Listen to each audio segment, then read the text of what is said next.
Good evening, and thank you for joining us this evening for another of Penn College's Doyle Colloquia presentations. I'm Dr. Mark Noy from the Communications Department. My introduction to the work of tonight's speaker, Dr. Bob McCauley, was through his recent book, Why Religion is Natural and Science is Not. Reducing his argument to a terribly basic level, we're culturally immersed in ideas that are based on faith, and we thus have difficulty even questioning them. In contrast, ideas based on science require us to consider evidence, often a chain of evidence, something our brains must learn how to do. To some extent, we come out of the womb primed to accept religion, but we have to be educated in the techniques required to accept science. That explanation is far too reductive to make it as a blurb on a book jacket, but I believe tonight's presentation will involve that thought with a special focus on visual elements. Now, more than a couple of the presentations in the 4 years of this Colloquia series have involved interpretation at some level of the visual world that we inhabit. I was taught during Army basic training nearly half a century ago that I should never believe anything I hear and only half of what I see. Those were the days when our visual world, beyond the purely experiential one directly surrounding our physical bodies, was limited to print periodicals and books we had to chase down and usually pay for, and 3 television networks piping through the ether onto often fuzzy screens. Presuming you've been awake for the past few months, you're likely aware of the explosion of media, largely digital and visual, has had varying impacts on, to be a bit selfish or narrow here, American culture. The way we consider today what it takes to be a literate human being, to judge between a fact, say, and an alternative fact, is different from way back when I received that rather pragmatic advice from a drill sergeant all those decades ago. This evening, then, we have the opportunity to explore this cognitive territory with an expert. Dr. Robert N. McCauley is the William Rand Kenan Jr. University Professor at Emory University and founding director of the Center for Mind, Brain, and Culture there. Author of many books, including a new one due out soon, papers, academic papers, and a blog, we'll add, that I won't attempt to enumerate here. I'll just suggest to you that his bibliography shows him to be a widely recognized authority on the subject matter, and he's going to give us a chance to cogitate on it over the next hour and a quarter or so. His prepared remarks will be followed by a short question and answer period here in the auditorium, after which we'll adjourn to the Rapture Food Court downstairs. Make of that title what you would like, Bob.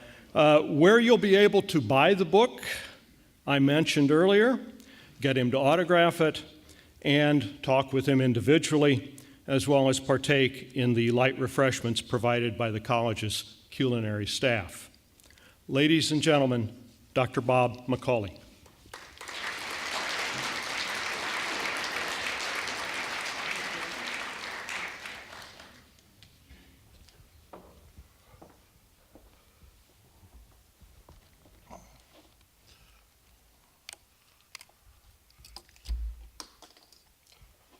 Auspicious beginning. My mic is on? Yeah, okay.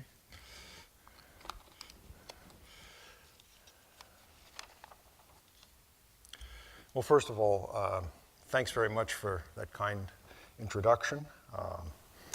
For the gracious hospitality I've enjoyed today as I've been around campus, and actually for this invitation also. It's given me an opportunity to put together some ideas that I've been wrestling with for, frankly, a couple of decades by now.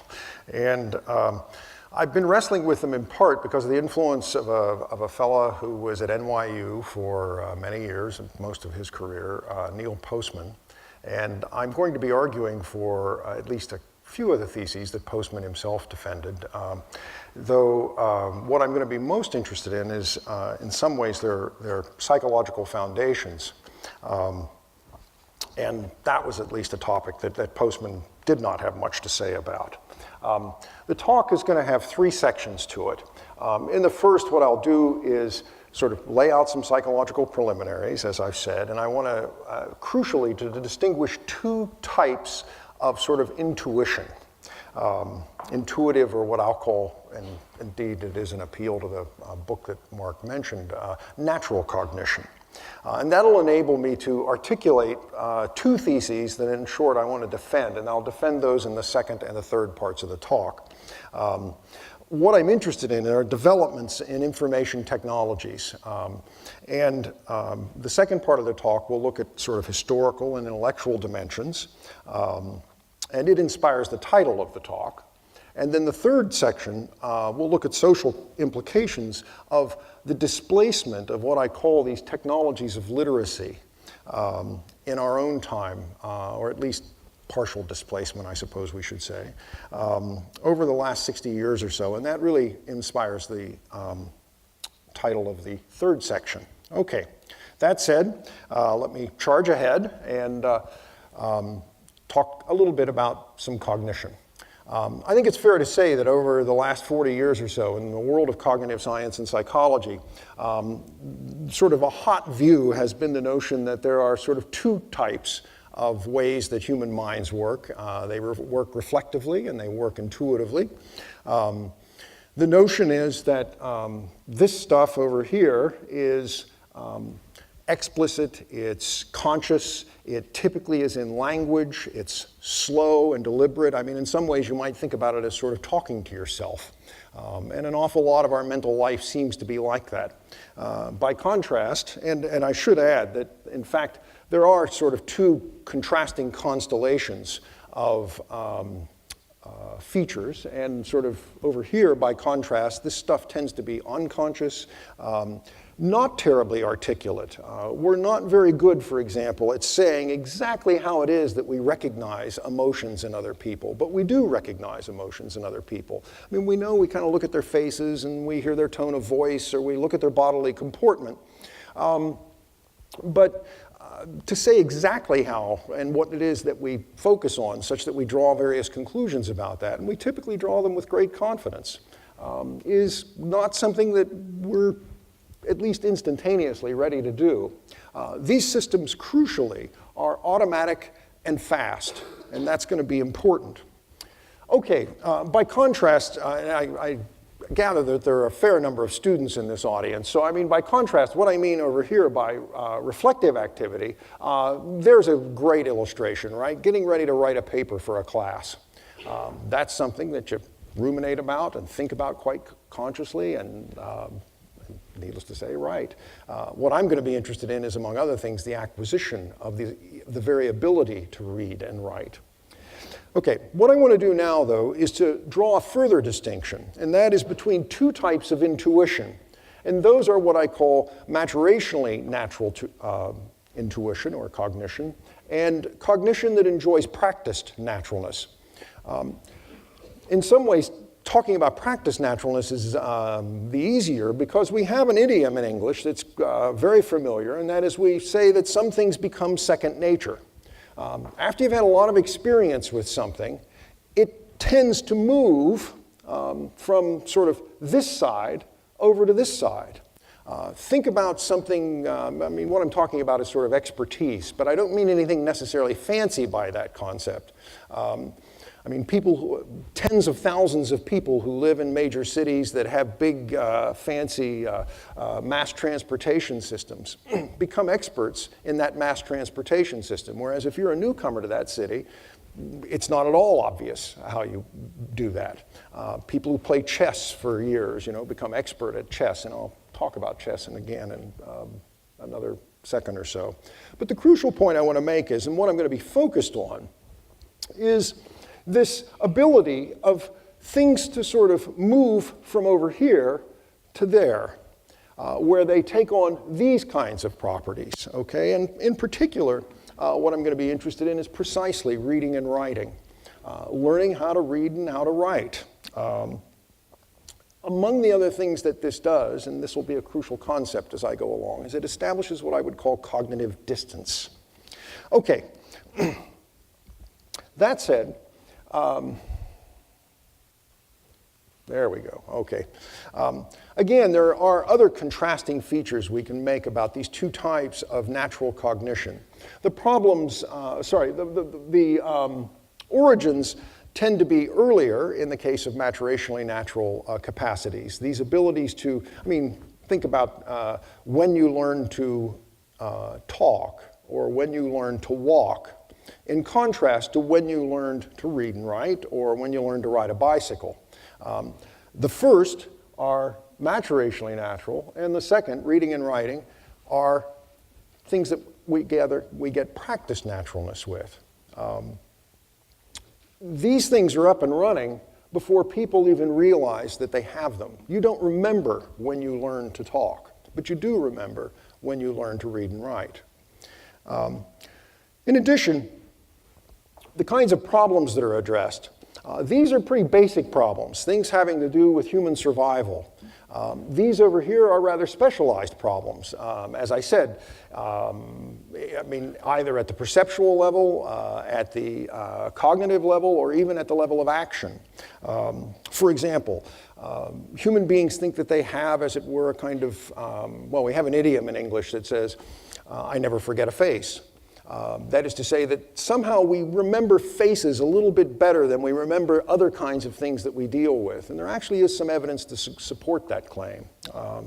That would be in contrast, for example, to recognizing over here that you're looking at a text that's in a different alphabet or something like that. A cognitive discrimination, say, between syntactic distinctions and, say something like chess patterns.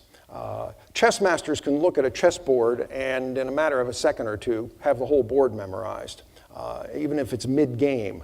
And if you have a computer that just puts things on a chessboard randomly, then they can't do it, okay? Because that's not part of a set of configurations with which they've acquired practice naturalness. Action responses in terms of what to do if there's a contaminant near you in your environment. This may strike you as a funny sort of example to employ, but when I was a little kid growing up, it was called cooties. My guess is you've probably heard that as well, I gather from a few of the chuckles in the audience. This is a principled system that looks like it cuts across cultures. Everybody knows what the principles are. One touch is enough to contaminate you. One touch is, if I get touched here, it's enough to contaminate me completely. The contaminant can be invisible. Nobody teaches little kids this stuff. Nobody's ever articulated those principles to kids, but kids know them. Think about that in contrast to what you would do if you ran into an automobile accident or something like that, and how you'd respond to that. Okay, and a crucial distinction is whether or not these things depend on cultural support. And these mostly do not.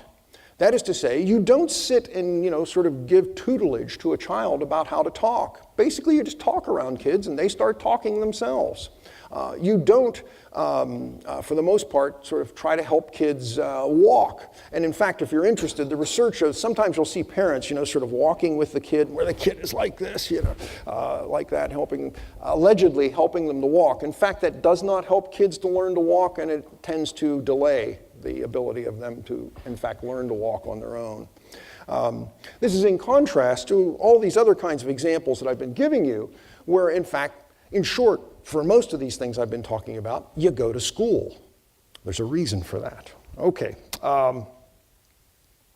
And last, at least, well, not last, but another prominent feature is that all of these systems, whether maturational or practice naturalness, become very, very fast. And it turns out they're very fast because they turn out to be able to operate on very, very few cues. I'm talking with some faculty today at lunch. I said, I mean, what these systems are sort of stupid in a certain way. That is to say, they fire on the basis of just a few cues that set them off. What that does is it means that they're susceptible to illusions in every case. And the crucial difference, though, is that the ones over here, as opposed to these, are susceptible to persisting illusions. That is to say, you can't shake the illusions. Now, let me show you what I mean. This is practice naturalness. You all have had loads of practice learning how to read English in your life. This is a sentence. It's unproblematic. My guess is, everybody can just read right through it. But what I'm going to try to show you, and unfortunately I can't really quite do this fully here because I can't give you that much time so that you'll feel I'm being fair with you, but take my word for it. Even if I gave you 5 minutes, the findings are generally, most of you will get it wrong. Okay, which is to say, I'm going to show you that there's something, as it were, that's almost invisible about this. How many F's are there in this sentence?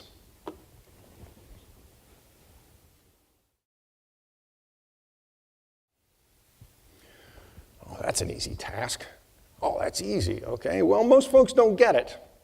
But note, I can manipulate the stimulus in a way that makes things that were invisible to you, sorry. What happened there? There they are. Okay. I can manipulate the stimulus in a way that makes things visible to you that were invisible before. How many of you actually spotted all 6? Okay, about maybe 5% of the crowd. Okay, that's about standard, okay? Note, once you know, you see differently, okay? That is to say, now that I've underlined them, you see, oh yeah, 6 F's, I see them, all right? By contrast, here's a famous illusion that I think is based on maturationally natural features of perception. It's known as the Mueller-Lyer illusion. We've probably all seen it before. You'll also probably all know the gimmick, right? That is to say, B looks longer than A, but it turns out it's not. We take the arrowheads off, we run it up there, and son of a gun, they're the same length, okay? But now, note what happens. You now know this, but I restore the arrowheads, and the illusion is still there. This is unlike the F's, okay? So the suggestion is there's a difference in the character of the illusions involved. All right. That said, what I want to do is I want to focus on two domains, that is to say, visual perception and language. There are lots and lots of maturationally natural systems that human beings have, from the basic physics of solid objects to, indeed, hazard precautions that I've already mentioned. But I want to focus on these two. Again, think about the contrast between your perception of human faces in contrast to, say, looking at things like sophisticated technologies. I had a tour of campus today, and I was in lots and lots of facilities that were filled with machinery that, unless you're an expert and you've gone through a tremendous amount of discipline in terms of what I would call reflective perception, that is to say, you've learned how to see. And I take it that many students in this room right now are learning how to see certain things about certain kinds of technologies. And that's not something that comes naturally. That's something that requires a tremendous amount of practice, okay?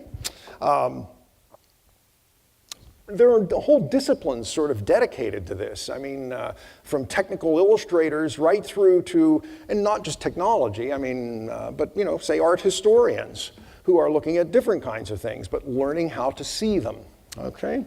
The other that I'm going to be interested in is language. And here what I want to do is just contrast learning, as I've already have, learning how to speak or sign with the deaf, in contrast to learning how to read and write.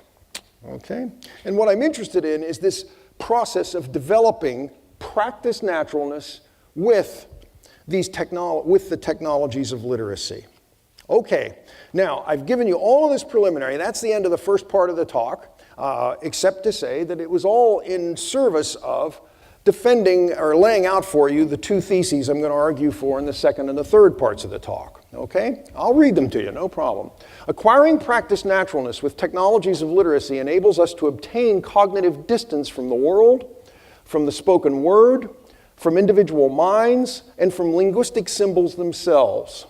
And then I've added parenthetically, and this has been pivotal in the progress of human civilizations. Then, the pervasive delivery, and this is what I'll do in the last part of the talk, the subtitle of the talk, okay? The pervasive delivery of information by means of the electronic transmission of visual images reduces opportunity for obtaining such cognitive distance with striking social consequences. Okay. That said, let me charge into part two. Indeed, charge into part two. There are two phrases here that probably jump out at you as a bit of a mouthful. The technologies of literacy and cognitive distance. And what I want to do is explicate the latter in part by talking about the former. That is to say, our sort of collective progress as a species with these technologies of literacy, and then individuals' facility with developing practice naturalness with those very technologies. And those are the things that contribute to what I've called cognitive distance. Okay? And I hope that this will become clear as I move ahead. All right. My brief natural history of the technologies of literacy. The foundation of this is the fact that we're the linguistic species, right? We're the ones that talk. Interestingly, I mean, we may not be the only ones that are capable of talking, but we're the only one, of being language users. We are the only ones capable of talking, but of being language users. But there's some evidence that, for example, chimps, actually at my own university, this research was done, where they have acquired certain elements of sign language. But this is not something they do spontaneously the way we do. Okay? But what this shows is that spoken words are sort of our natural abstract symbols. What I mean by that is, crucially, the words are not the things. I trust at one level that's obvious to everyone. I mean, apple, the utterance apple, the word spoken utterance apple is not that wonderful fruit. I haven't conjured one up by having said it, right? Okay, that's a first degree of what I'm talking about as cognitive distance, in this case from the world. But the first step is really now, then that's a sort of foundation for the development of these technologies of literacy. But what do they ultimately require? Well, the general consensus seems to be that this is a function, first of all, of something that may strike you as odd until I lay out the causal chain real quickly here for you, but that's the development of agriculture. That you don't get literacy until you have agriculture. And after you get agriculture, of course, what you get are sedentary lifestyles. People quit wandering around the landscape and they stay put in one place, sort of guarding the farm, so to speak, and taking care of the farm. That produces concentrated populations, which leads to villages and towns and ultimately cities. It also leads to the production of surpluses. And the production of food surpluses leads to problems about food storage. All of these new specialized tasks in a sedentary setting require new sort of social roles for people, which generate hierarchical societies, which generate state kleptocracies. That's a fancy word for saying that they tax us. Okay, they take our wealth and taxes and tributes and so on. And of course, that produces a need for accounting. And that leads us to our first sort of stage here. And that is the invention and evolution of written iconic or pictographic symbols. Now, this all got started in what is actually now Iraq, right? In the Fertile Crescent in Sumer, about somewhere between 6,500 and 7,000 years ago. There were tokens that were initially used to kind of keep track of things as counting devices. and they eventually evolved into written iconic pictographs. Now, the point about a pictograph is that it now stands apart. It creates a new kind of cognitive distance over spoken words. The icons also are not the things. That's obvious enough. But they're also now distant from their creators. When I speak a word, there are 2 points about it. One is it's something that's come from me. It's from my mind. And secondly, it's ephemeral. The second the word is uttered, it's gone. These things are not gone. They stick around. They're lasting, enduring external representations. And they achieve then a further cognitive distance, both from now the world and from the spoken words. Written pictographs quickly become abbreviated and regularized from the world since they're less iconic. I mean, you may start out with sort of an oval and a couple of little points on the top and 4 little things sticking out of the bottom and a little, squiggly thing at the end, and that's our pig, right? But very, very quickly, this just becomes a sort of quick oval with a little mark on it. And that's the evolution from pictographs to where we're sort of heading next. And that is to the invention and evolution of written linguistic symbols. Okay, now what's the point here? The word that's in italics is linguistic. The point about this is that what's happened now is symbols no longer stand for things. They stand for the words for things. And that's a crucial transition. And again, it produces greater cognitive distance. And note, the exact words.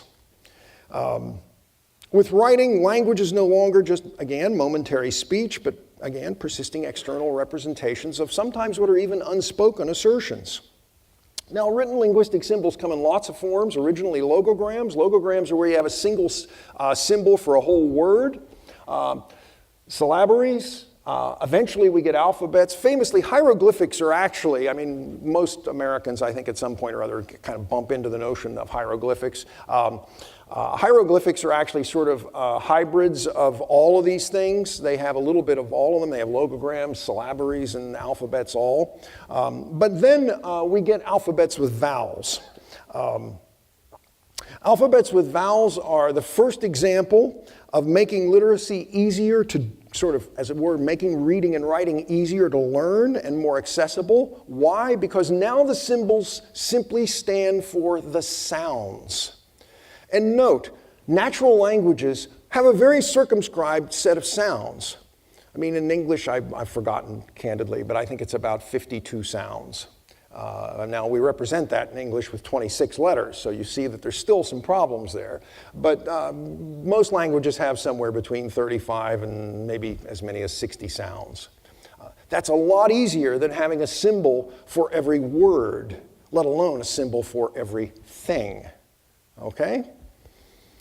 All right, the Greeks are the people who invented vowels, the ancient Greeks, and what this does is it helped to undo what is known as craft literacy.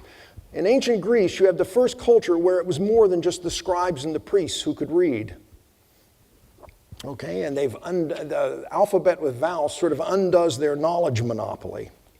Okay, now we're going to make a big leap in history, because in short, I'm going to suggest that the next crucial thing is something that occurs almost 2,000 years later, and that is the invention of the printing press in the 15th century in Europe. Now, I specify in Europe because there were predecessors in other cultures, but in neither, in the two prominent cases, they neither became widespread nor did they persist. And by contrast, Gutenberg's invention was copied repeatedly, and indeed, within 50 years of the invention of the printing press, there are over 8 million books in Europe. What we then do is we move from a narrow scarcity to a radical availability of knowledge. Now, unlike sort of hand-copied medieval texts in the Middle Ages, books are no longer personalized in this way, but they're standardized in form. Okay? Each convention of book publishing, paragraphing, page numbers, titles, chapters, section designations, tables of contents, standardized references, figures, charts, indexes, and more has made books less personal and A lot easier to read. Okay, now there aren't as many of those conventions in Dick, Jane, and Sally, but they're there, okay? They're still there, a number of them. Note that developing by regularizing these, they're easier to read and it makes it easier to acquire practice naturalness with them. And that means then that the symbol systems themselves, the details of the symbol systems no longer pose any barriers. And when you become an expert with a symbol system like this, you become blind to things like how many F's there are in the sentence. Okay? By the way, there's literally experimental research on this. You can give people sentences in which you put the first two letters of the word correct, the last letter of the word correct for all of the words in the sentence, and scramble all the intermediate letters in the words, and people will just read the sentence and not even notice it. Okay? All right, what I want to do now is then quickly turn to two consequences of these large repositories of knowledge becoming available and accessible. First is a social consequence, the second is a cognitive consequence. The social consequence is the invention of the, I'm sorry, what happened here? There it is, okay. The proliferation of schools, and a phrase that may strike you as a little surprising, and that is the invention of childhood. In England, when the printing press was invented in the middle of the 15th century, there were less than 35 schools in the entire country. 150 years later, there are more than 13 times as many schools, over 450 schools in England, just to give you a sense. What culture suddenly realizes there's a premium on literacy, and there are suddenly new huge investments in time and resources. I mean, not just resources for building schools or facilities to have schools, but also time. I mean, you're making lots of kids go in and do something that's extremely unnatural to them. I mean, they've got to sit still, they've got to concentrate, they've got to spend time learning how to, in effect, gain practice naturalness with these tools of literacy, these technologies of literacy. The necessity of schools leads to the cultural invention of childhood because it redefines what a fully functioning adult is. A fully functioning adult, once a culture has these tools, is someone who has mastery of these tools, and someone who fails to have mastery of those tools is no longer counted as a fully functioning adult. It also, quite frankly, I mean, they have to operate with more than just mere memory. And I should say, there's no question that the invention of literacy also transforms what we mean by memory. You go to a non-literate culture and you try to explain to them what it means to have verbatim memory of something, and they'll just be utterly baffled about what you're talking about. That very standard is a function of the invention of literacy. Okay. I'll return to this in the last part of the talk. But now I want to say something about the cognitive consequence, and that is that it puts a premium on acquiring, as I've said, practice naturalness with symbol systems and, crucially, abstractions. Okay? Yes, there we are. Okay. And printed general assertions are lasting, external, transportable, impersonal representations of abstractions. They permit prolonged consideration of abstract concepts, general assertions, and the kinds of arguments in which general assertions figure. All right? Prolonged consideration. Note, I'm happy to say I have a sense that most of you are attentive and with me, and I'm very pleased about that. But note what you have to do. You have to follow your linguistic processing. You've got to follow every little utterance that comes out of my mouth. And as soon as it comes out of my mouth, it's gone because I'm producing another one. That's not the way written language is. You've had quite a while now to contemplate those three sentences. All right? That's what I mean by prolonged contemplation. I suggest to you that it means that you have access to levels of abstraction that are simply not available to non-literate people, that it enables you to have time to detect, now admittedly there isn't much vagueness or ambiguity in these sentences, but in a whole bunch of sentences that lots of people say, especially politicians, there's lots of vagueness and ambiguity. And it also enables you to ponder counterexamples. And that, of course, encourages critical reasoning. New levels of abstraction means you acquire greater cognitive distance, and that cognitive distance is the key to having critical distance.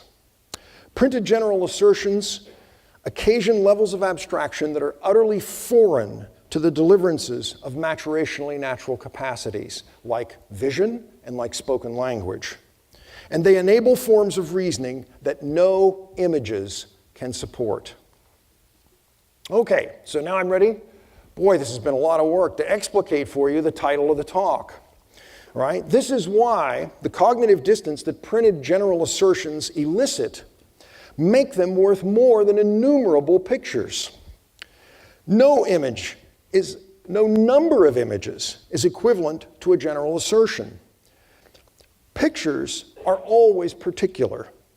Pictures do not show concepts, they show things. There's no arguing with images, which are automatically processed by your visual capacities. There's no rules of evidence or logic to which a picture must conform, and a picture is irrefutable.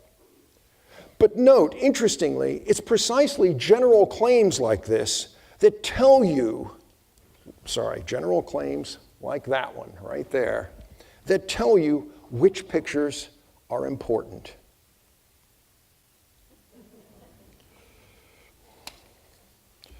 Okay, that said,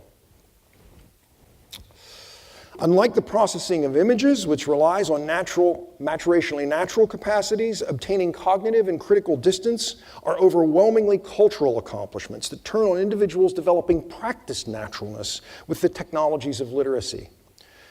Trafficking in images, by contrast, at the expense of cultivating practiced naturalness with the technologies of literacy, sacrifices cognitive distance, which in turns destabilizes critical distance. And with that comment, let me turn to the final part of the talk.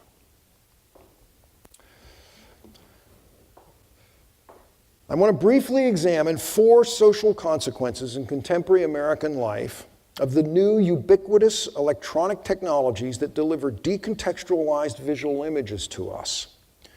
More people than ever now acquire information primarily by means of such visual images.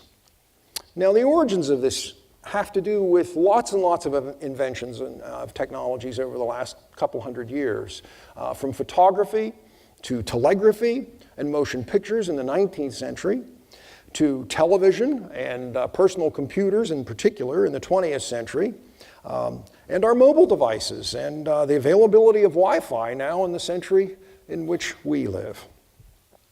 Okay, let me get a drink.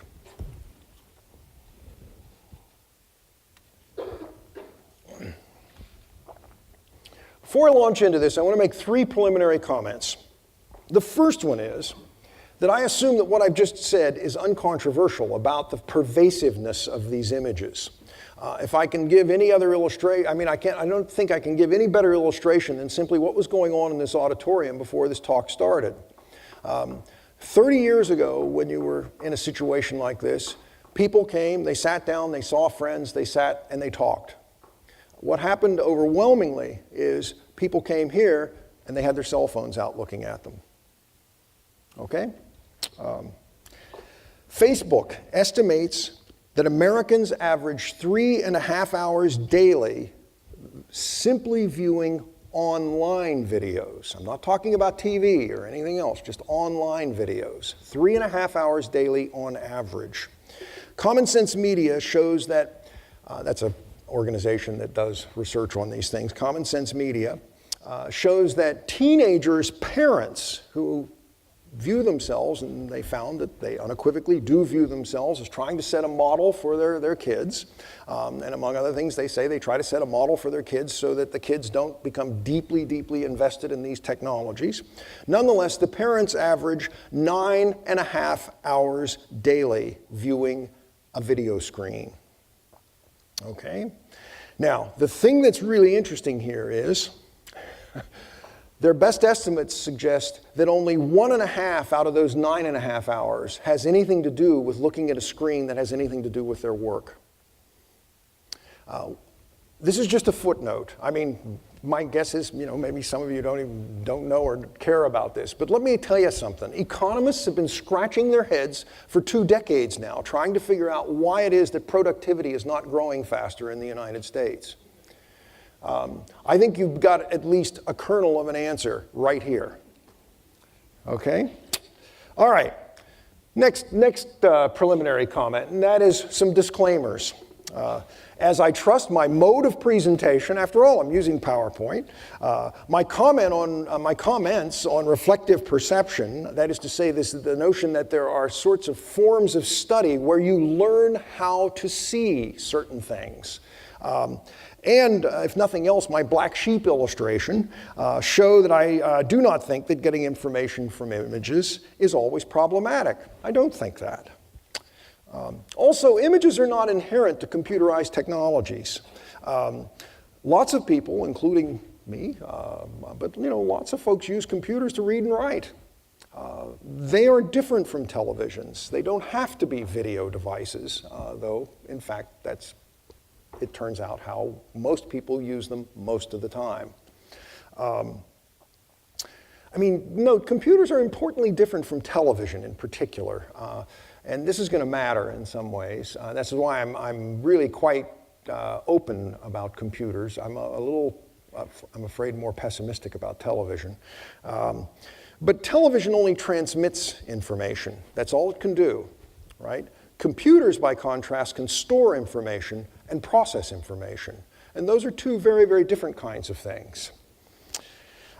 Finally, the great Canadian social critic, Marshall McLuhan, now, my goodness, almost 50 years ago, got it right.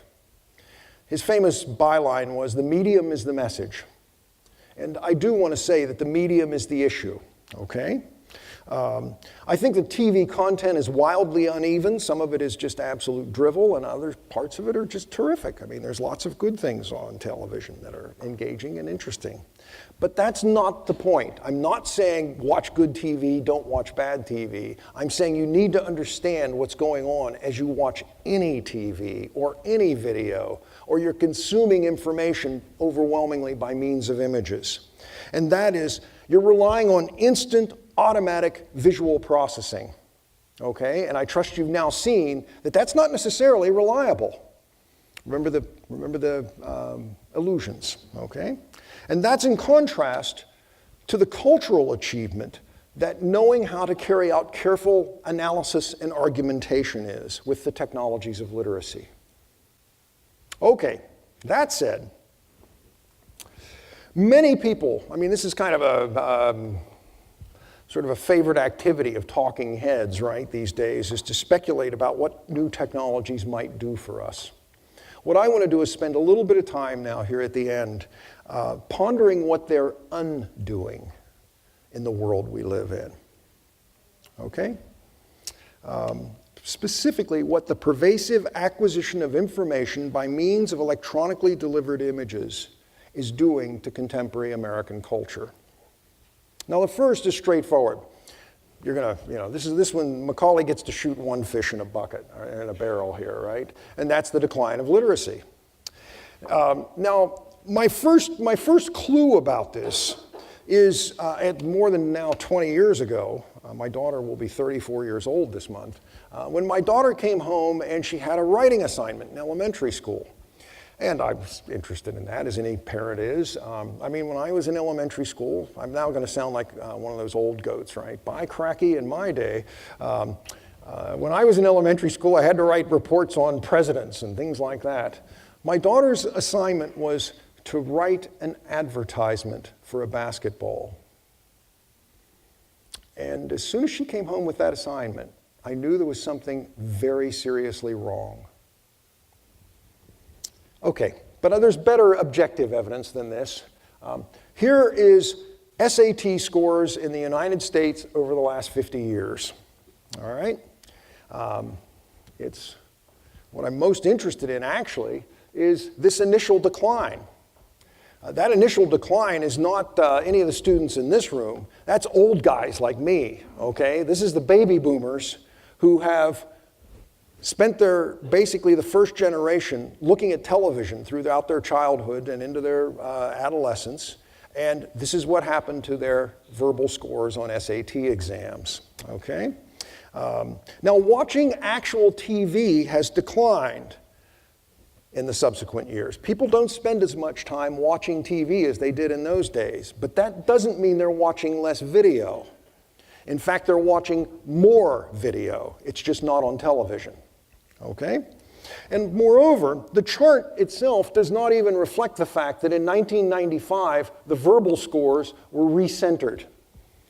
That is to say that the College Board had to change the way they scored the SAT because, in fact, things were sort of plummeting so badly compared to where they were not that many years before. And so, in fact, in effect, it helped these scores. They would be, if they were graded the same way these were, they would be lower yet. Okay? Right. Now, there is a subsequent, and less precipitous, but there's still a subsequent decline over the last 15 years as well, after that recentering that occurred in the middle 90s. And of course, what's happened in the last 15 years? Well, among other things, people in America have returned in lots of cases to pictographs. Rather than articulate an emotion, you simply insert an image. Instead of learning how to become articulate about the complex character of human feelings and social settings and situations, we stick an image in. And it's also, of course, the era of Twitter. Twitter's 140 characters encourage all sorts of shortcuts that disable literate discourse, analysis, and argumentation. Not the least is simply requiring that ideas be no more elaborated than what can be captured in 140 characters. Okay, that's the first one, decline of literacy. Okay, the second one is the rise of celebrity culture. Again, I presume that this is uncontroversial for anyone observing contemporary American life. Celebrity culture is all about images. Now, at this point, you might be expecting that I'm going to, put up an image of, someone on the runway, some celebrity or other on the red carpet. But, folks, I'm an academic. I'm going to show you a bunch of text. Okay? This is a selection from a book that I heartily recommend to all of you, Joe Henrich's book, The Secret of Our Success. It just came out this year. Joe, I'm going to read this passage to you, so just hang in there with me. In fact, I've got a tool for doing this. Didn't work. Okay, in any event. Henrich is arguing that human beings have a learning bias. That is to say, whether or not it's innate or not, I don't know, but human beings have a learning bias. And he calls it prestige psychology. And frankly, it's all about explaining cultural transmission and cultural evolution. Okay, that's the subtitle, as you see, of the book. In short, he's suggesting here that celebrity culture is a byproduct in an environment that is permeated with electronically delivered visual images. Okay? Henrich says, part of figuring out who to learn from is attending to whom others are looking at, listening to, and emulating. People end up attending to whomever the popular media is covering. Attention cues cause people to unconsciously perceive someone as a worthy model. These attention cues can cause our prestige psychology to automatically infer that these individuals are worthy of our imitation, respect, and admiration. Now, the first thing I want to show you is that prestige psychology, as he describes it right here in this passage, shows the marks of cognitive naturalness, and I think actually maturational naturalness, okay? That is to say, attention cues cause or trigger both unconscious perceptual processing and automatic inferences. What I'm suggesting to you is that celebrity culture may be a persisting illusion, just like the Mueller liar, okay, induced by the ability of repeated visual cues to automatically trigger prestige psychology. Now, if you think, hold it, I can resist that. I don't really think, actually Joe calls this the Paris Hilton effect, okay? I'm not influenced by Paris Hilton.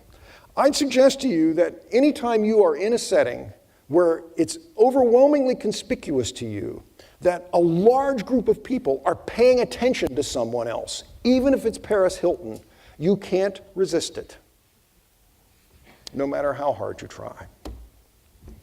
Okay. The third development is what I'll call the debasement of democratic processes. Now, discussing these matters at such a politically fraught time is a challenge, but I'm going to try to do so in a way that I take will be, I hope you'll regard as nonpartisan. So let me tell you about two well-documented patterns. This is a quote from the fellow that I told you I owed some of the inspiration for this talk from, and that's Neil Postman. More than 20 years ago, Postman said, "Technologies create new definitions of old terms, and this process takes place without our being fully conscious of it. Television changes what we once meant by political debate and news."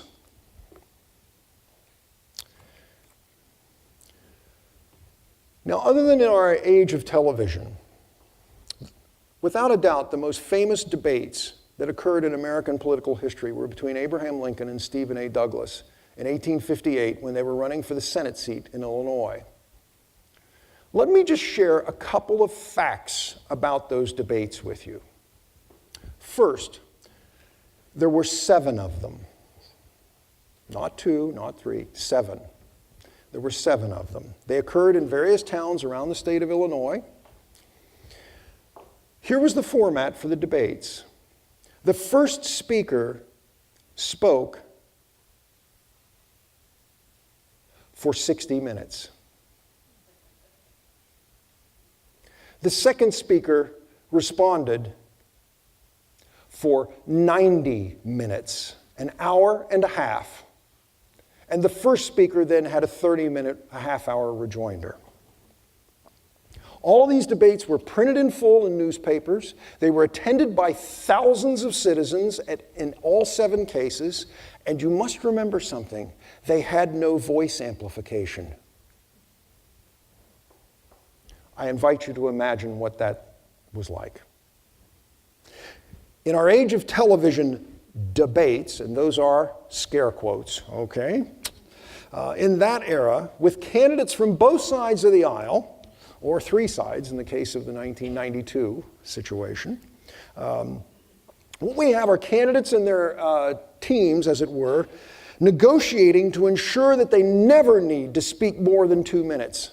Actually, I think in this modern TV era, the most that in any of the debates they ever had was 5 minutes. But you need to know something. That wasn't the TV stations clamping down on them. They wanted it that way. And indeed, we've moved from those 5 minutes now down to 2-minute statements. The candidates want it that way. Why? So that they can memorize stuff that they can spiel out without any thought, that they can give you slogans. I mean, think about any of our current candidates speaking for 90 minutes on a focal topic for the debate. You can't just crank out stuff that you've memorized. You can't just utter slogans. It won't cut it. Okay. In such an era, that is to say in a TV era, image is everything. As opposed to having particular positions, being able to articulate them clearly, having knowledge about them and the facts that are relevant to support them in terms of arguments and analysis. Now, when I said that I was doing it in a nonpartisan way, I'm reaching back into history. There are a few folks in this room that are old enough to remember this. I remember it, okay? And that was the first televised debates between Richard Nixon and John F. Kennedy in 1960. Now, this was a landmark point in American political history, but it has some very, very interesting features. Famously, Nixon eschewed a lot of makeup in the first debate. And he kind of looked a little sort of, old and not so great. And then what happened is that there's some evidence, and some people believe he overcorrected in the second debate, which is to say he used too much makeup. Okay? But here's the famous finding. When pollsters went out and checked people's responses to the debate, people who had watched the debate on television decidedly tilted in Kennedy's favor. They thought that Kennedy had won the debate. Maybe it was the makeup on Nixon, who knows? I don't know, okay? A clear majority of viewers on TV said Kennedy won the debate. He had performed better. The majority of people who only heard the debate on radio said that Nixon won the debate.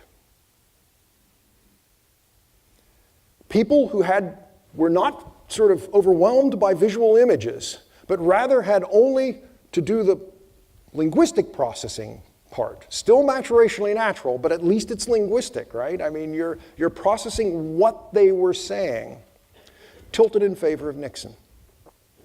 Now remember in that quote I had for Postman, he said that debate and news, TV's transformed what news means. I mean, in political news, for example, what we have are accounts of horse races and polls. And I trust, no matter how meaningless those polls are, and I trust every American on the basis of this last presidential election and the election in 2000 understands that a national poll doesn't mean anything in the American electoral system.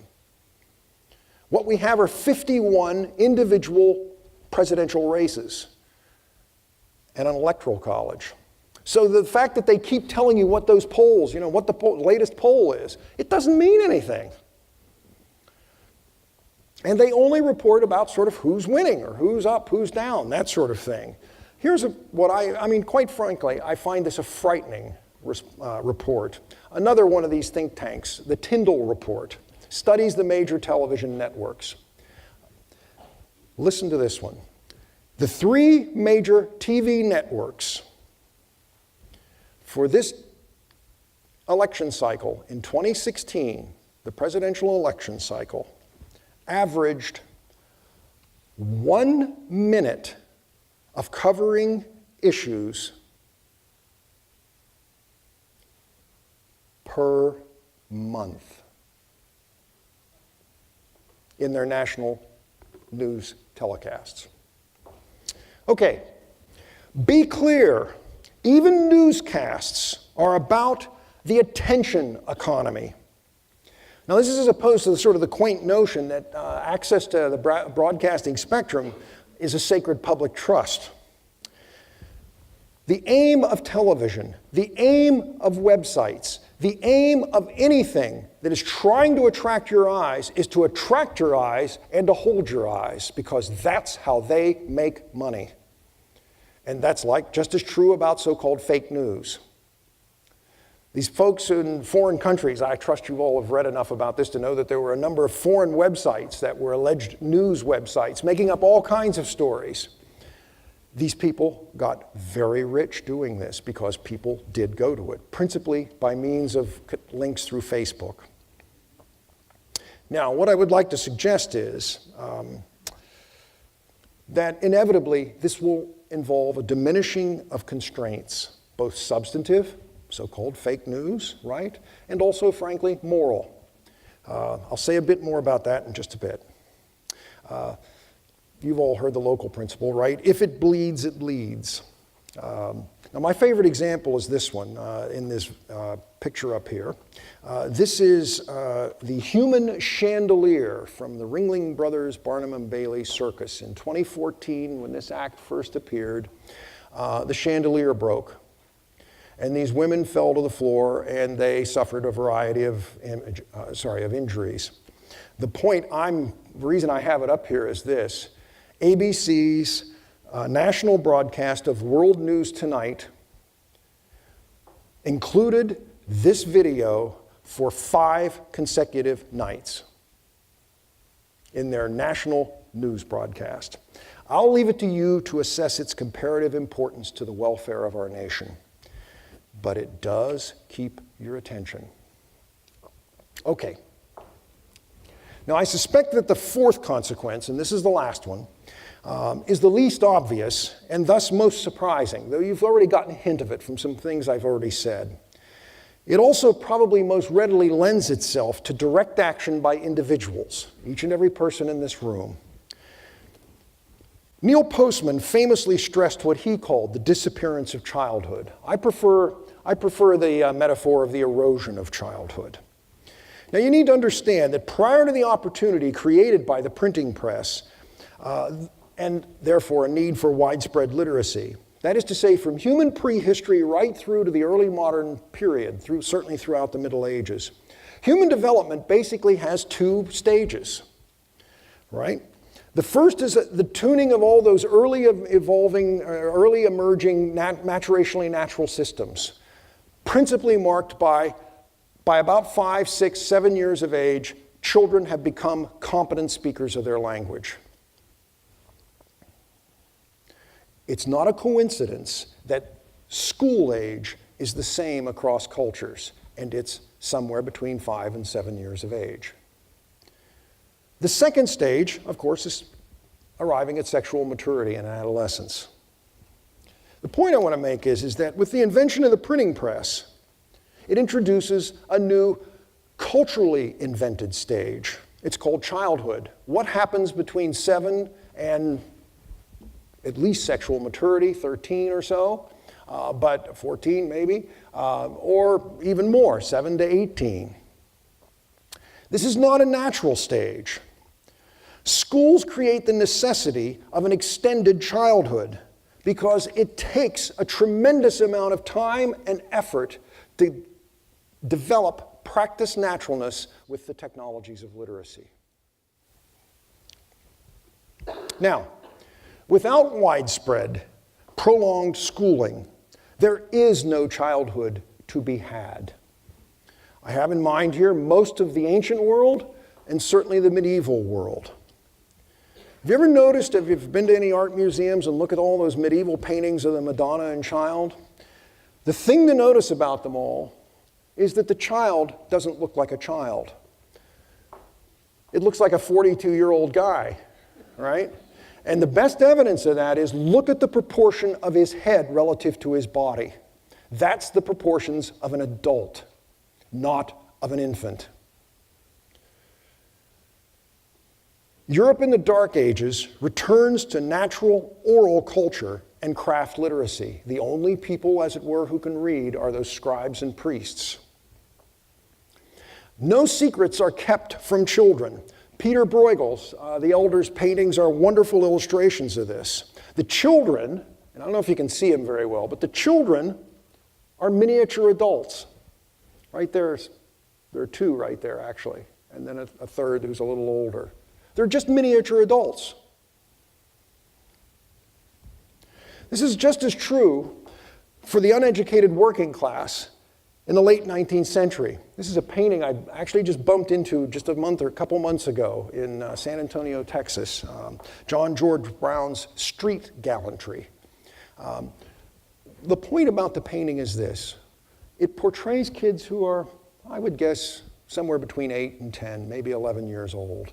But they're conducting themselves in activities that no 8 to 11-year-old conducts themselves in if they're going to school on a regular basis. This is what is known as the latency stage, when boys and girls don't even want to see each other, don't even want to be with each other, so they find the others off-putting. But if there is no childhood, then 8, 9, and 10-year-olds are suddenly doing things that they wouldn't do in other settings.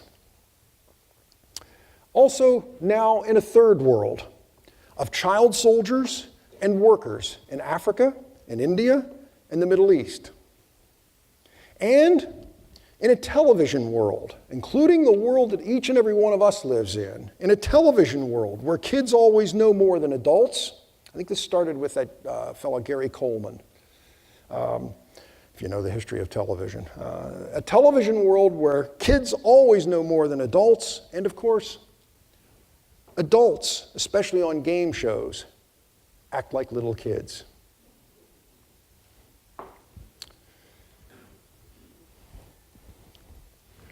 We are our most humane when we protect children from the secrets of the world. Sexuality, profanity, death, debilitating illness, addiction, violence and crime, war, carnage, torture, wealth and money, class, political corruption, famine, and more. The erosion of childhood is facilitated by the erosion of shame. And TV and videos are full disclosure media. Broadcast TV, let alone cable, let alone video streaming or any of those other things, has transformed standards in just the last, I would say, in the last 2 decades in ways that are just patently obvious. From ads for Viagra and its famous warning, to mixed, I mean, I have to say, the second example is one that just took me back. Advertisements for mixed martial arts cage fighting on broadcast television. My son-in-law and I were watching a football game on television, and the kids were, my grandchildren were, sort of running in and out. But, they watch a little bit of TV every once in a while, and it went to a commercial, and this was what was being advertised. And I took my breath away. I got up and I stood in front of the television set.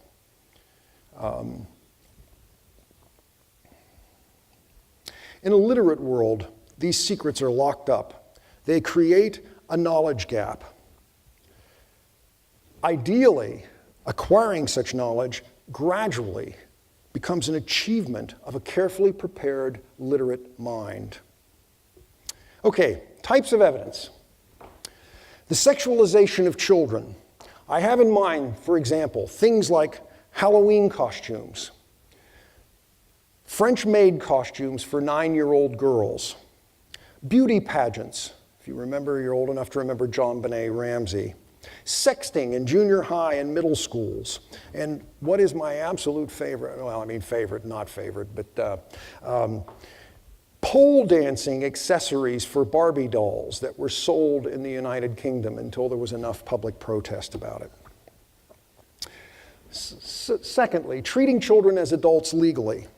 In 2012, 2,300 prisoners in the United States were sentenced to life without chance of parole for crimes committed at age 17 or younger, and 79 with life without chance of parole, 79 were sentenced for crimes they committed at age 14 or under.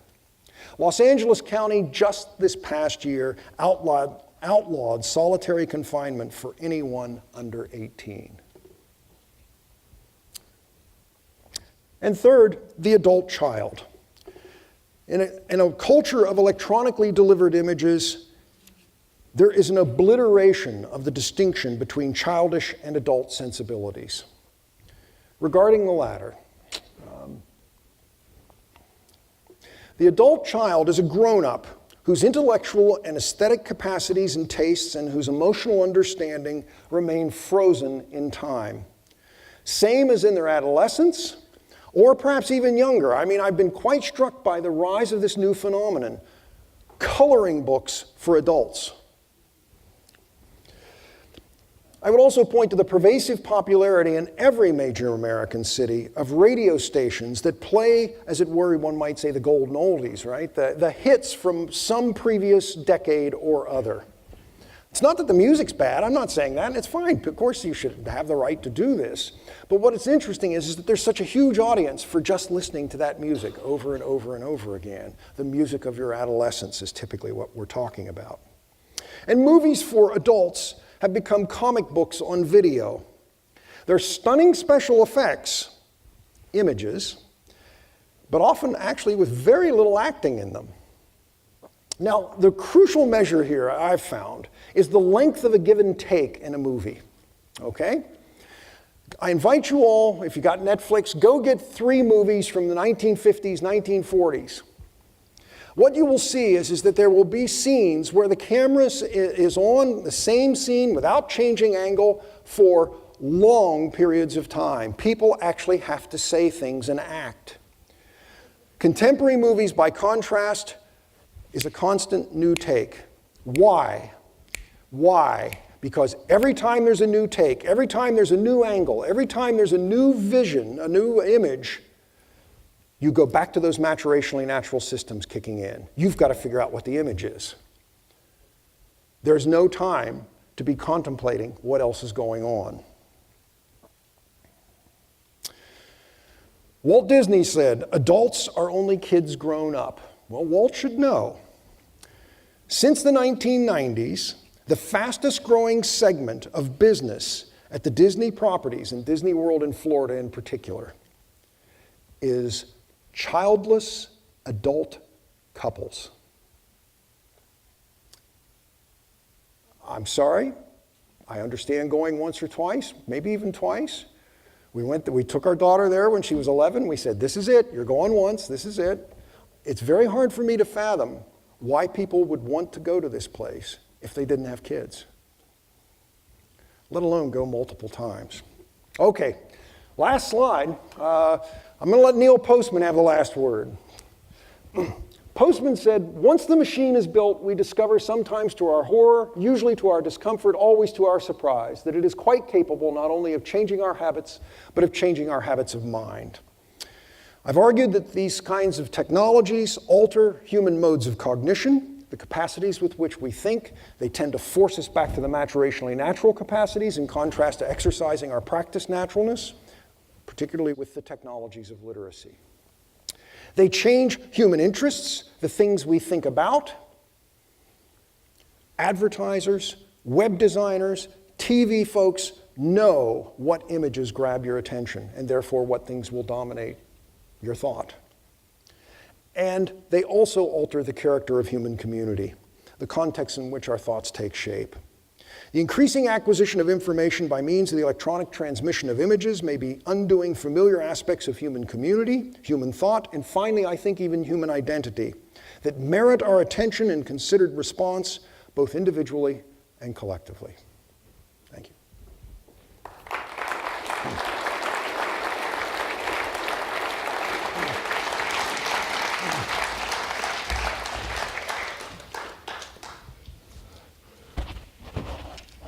We have a few moments if we could have any questions from the audience.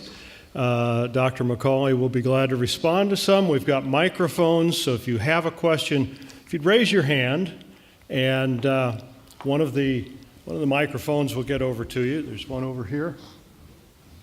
There we go.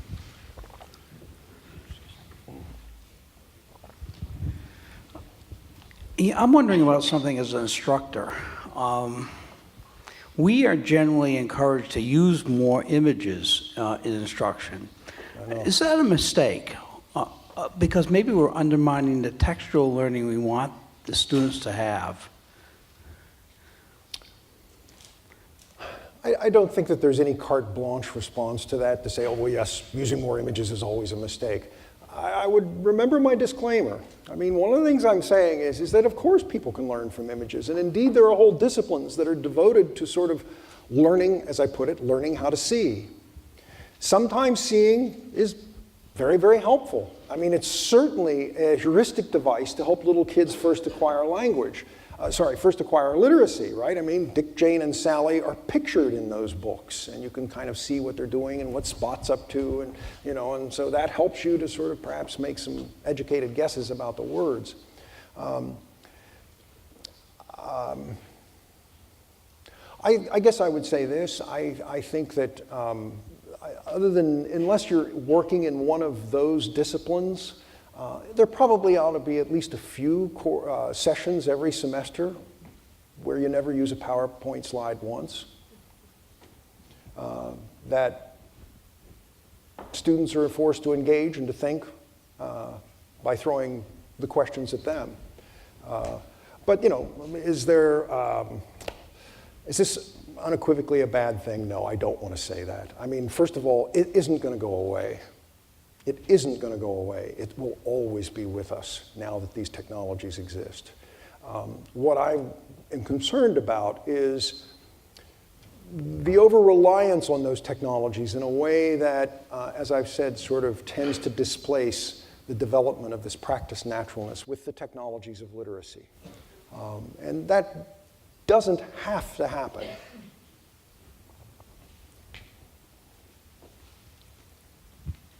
Questions in the back there? In your research, did you find any information on the ability for us to process a medium where we're looking into a light source as opposed to looking at a reflected light image? So, for example, the difference between watching a film and looking into a tube that glows.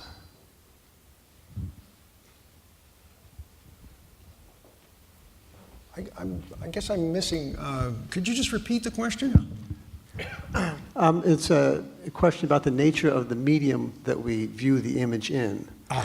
Okay, so the difference between looking, let's say, at a TV tube or at a computer screen, we're actually looking into the source, a light source, as opposed to seeing image by reflected light, which is what we normally do naturally. Oh, in other words, what you're asking me about is the difference between seeing, transmitted images as opposed to seeing the real world.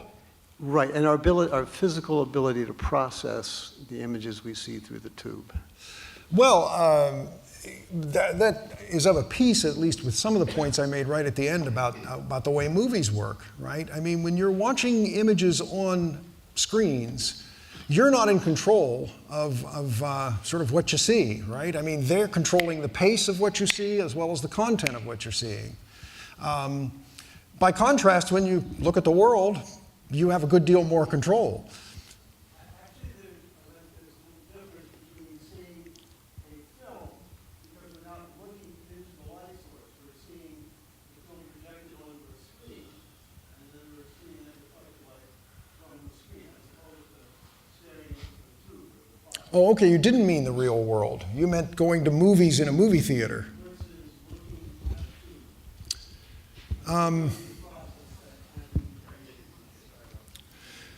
I'm not quite sure what you're driving for with that distinction. I guess in terms of the issue of processing images, they're both still the same on that front. If I might kind of nefariously use your question, though, to make a point that I was making about some of the psychological distinctions early on, there is no better illustration of the sorts of illusions that human beings are susceptible to visually than going to a movie theater and seeing a movie. Okay? Now, what's he talking about? Well, all you've got to do is walk down to the side of the screen and take a look at the movie this way. And what you'll see is that all you're seeing is light changing on a white screen. Just patterns of light on the white screen. That's it. That's it. There are no people there. There is no action there. There is no causality there.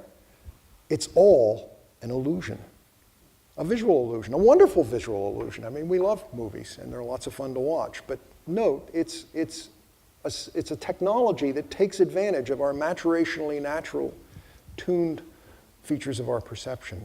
But with regard to the distinction between movies as opposed to looking at a screen, I guess at least for the issues that I was discussing, I don't see any crucial difference, and maybe I'm missing something.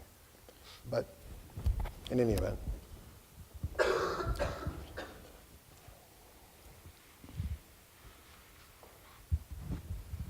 So here's a so what question. So I think you've convinced us all this is an issue. This is a problem. You've also sort of convinced me that as consumers of the information, because we cannot look away from Paris Hilton, we can't look away from these images, it's incredibly hard for us to change this behavior. So it would make me think that the only way to change this are the people that are providing the information. How as a society do we convince those with the power to share the information to change how it's being produced? When there's no economic incentive, there's no normal outward incentive for them to do that. Yeah, I was going to say you're a cockeyed optimist compared to me. I don't think there's any hope of getting this changed because, as you correctly pointed out, there are huge economic incentives. I mean, this is, I mentioned, no, did I mention? I guess I didn't, but I had a quote in here that I skipped, but it's from a fellow who was a designer for Google, who has now started his own business called Time Well Spent. And he has this quote that the design of all of these imaging technologies, as he said, is a race to the bottom of the brainstem,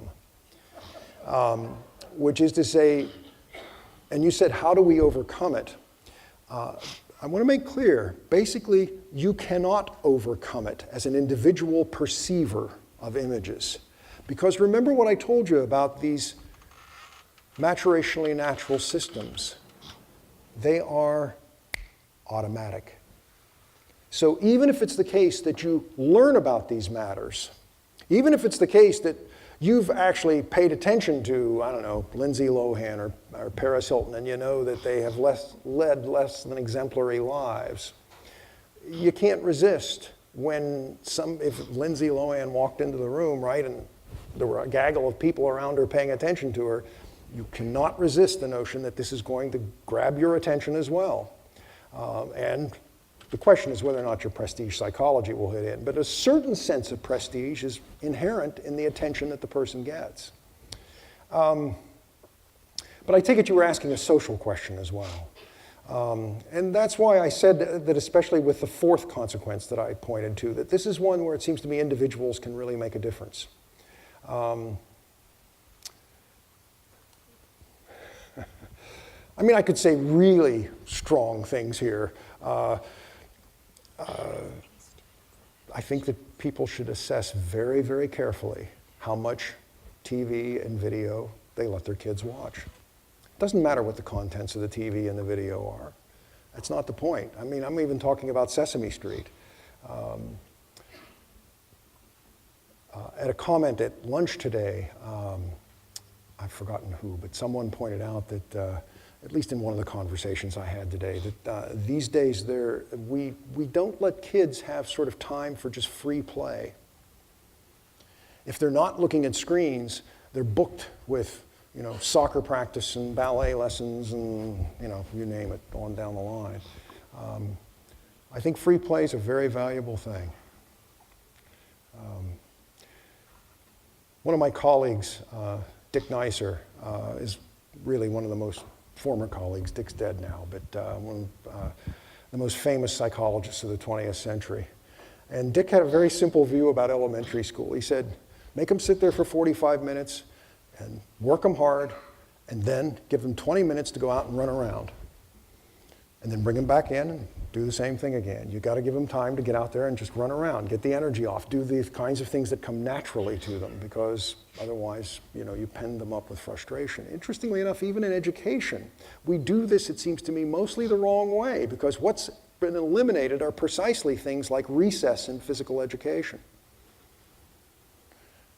I don't think that's good. You can't make too strong a set of demands on kids that aren't ready for it yet. But there are lots of things, I think, that we can try to do as individuals with regard to sort of having an influence on, you know, the great economic and political structures of this country. I think that's a pretty tough job, but we can say our piece and do our best. We have time for, I think, one more question right here. Okay. Hi. So I had a question about memory. You had mentioned briefly about if we were to come into contact with pre-literate peoples, that they would have a hard time kind of describing memory and how they remember an event. So I guess my question is, what do we do then with their oral? What do we do with the oral histories, the oral traditions of pre-literate people? How do they fit into kind of what you're looking at? And I was wondering if you could kind of unpack that a little bit. Thank you. Yeah, you didn't quite accurately describe what I said. What I said is that in pre-literate cultures, in cultures that don't know anything about literacy, the notion of what we would regard as verbatim memory, for example, for a text, you know, you had to memorize, well, maybe nobody does this anymore, but you had to memorize Lincoln's Gettysburg Address, right? I mean, this is just incomprehensible in those kinds of cultures. This is not a standard that's even employed.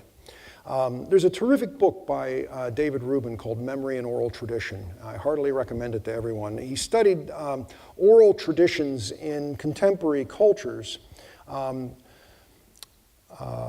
the mountains of North Carolina, as well as in Bosnia-Herzegovina.